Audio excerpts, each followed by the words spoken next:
It was a hot day in July, the summer after Sandy's first year of teaching. Sandy was sitting on the backyard swing with a diary in her hand. When she got her first job as a teacher, her mother had given her the diary to record all those triumphant teacher moments.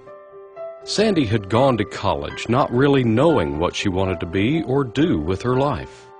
Growing up, she had wanted to be a writer, a psychologist, a lawyer. But when Sandy's friends who wanted to be teachers talked about what they wanted to do, their faces seemed to light up as they talked about making the world a better place. However, the first year of teaching was not as enchanting as she had thought it would be. The first entries in her journal were usually brief. Sandy was too tired to write much at the end of the day. September 7, teaching is harder than I thought it would be. October 1, I got my first teaching check today. Was it worth it? October 10, I can't change these kids' home lives. How can I expect them to do homework when there's often no support? November 8, I'm not sure I'm cut out to be a teacher. As she leafed through the pages on this lazy summer day, Sandy could see the faces of her 30 third graders. Paul sat right by her desk. Even that didn't stop his constant talking.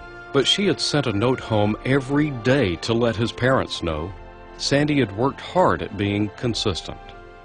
Connie, cute as a button, never did one piece of homework. And Sandy had worked so hard to get her parents to help, but they wouldn't even return her phone calls. Sitting quietly, almost invisibly in the back of the room was Jane, wearing the same dress she had worn all week. Did she ever smile? Michael sat to the left of her desk, a sweet little boy.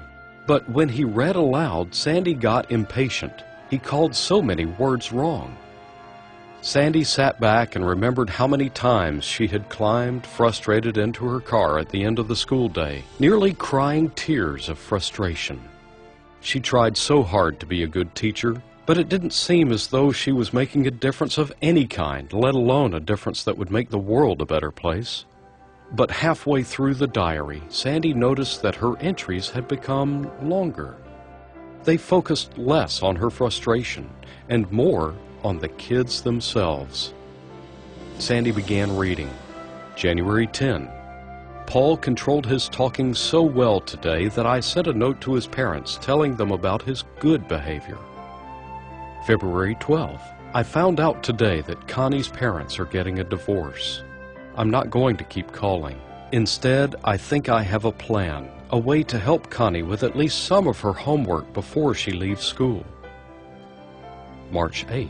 Jane came up to me on the playground and whispered in my ear that her daddy had a new job.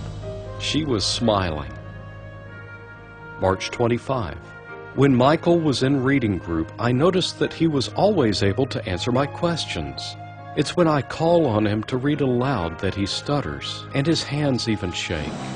What can I do to help him? As Sandy turned to the last page of her diary, a piece of paper fell onto her lap. It was a note from one of her students that she had tucked inside sometime earlier that year. She unfolded it to read, "Thank you, teacher. You made my day happy." Sandy smiled as she realized teaching was not only about making the world a better place, it was about making their world better day by day.